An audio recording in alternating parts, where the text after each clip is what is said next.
Jeħtieġ dibattitu nazzjonali serju dwar is-sitwazzjoni preżenti f'Malta fl-ambitu tal-għoli tal-ħajja.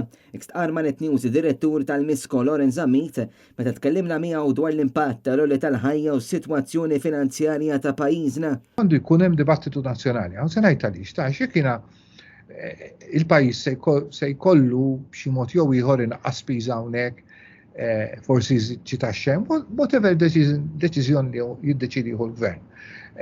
Il-pajjiż, il-poplu, jien, inti, kulħadd irid jifhem għaliex il-gvern ħadi id-deċiżjoni, għax inkella noqogħdu nispiċċaw, nargumentaw fil-vojt, u wieħed jgħid għax dik u l-oħra jgħid għax l-oħra.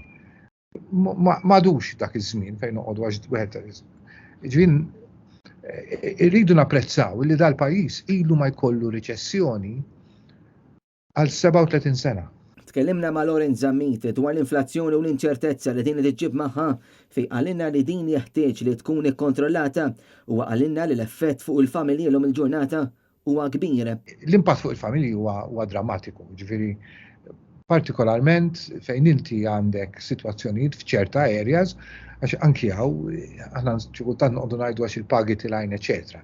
Imma inti għandek ċerta kumpaniji fejn il-businesses fejn il-pagi molewx b'daqs kemm molew f'postijiet oħra, jekk kellna average ta' żieda ta' 4%, kellek setturi fejn jolew b'6-7%, però jkollok setturi oħrajn fejn jolew b'1% biss. L-ekonomista Lorenz Ammit fakkar li kellna żminijiet fejn konna viċin riċessjoni u qatt ma tħanna fiha u appella biex jittieħdu deċiżjonijiet biex l-impatt ma jinħass fit-tul.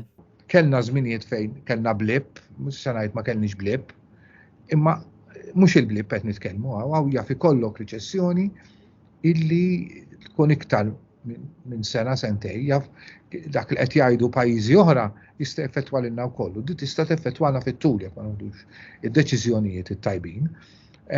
U meta inti għandek il-ġenerazzjoni tal-millennials grazzi tal-argument, twildet fi żmien meta ma kenniex riċessjoni. U ma nafux, dawn ma jafux jiġifieri riċessjoni. F'daqqa waħda nispiċċaw niffaċċawha.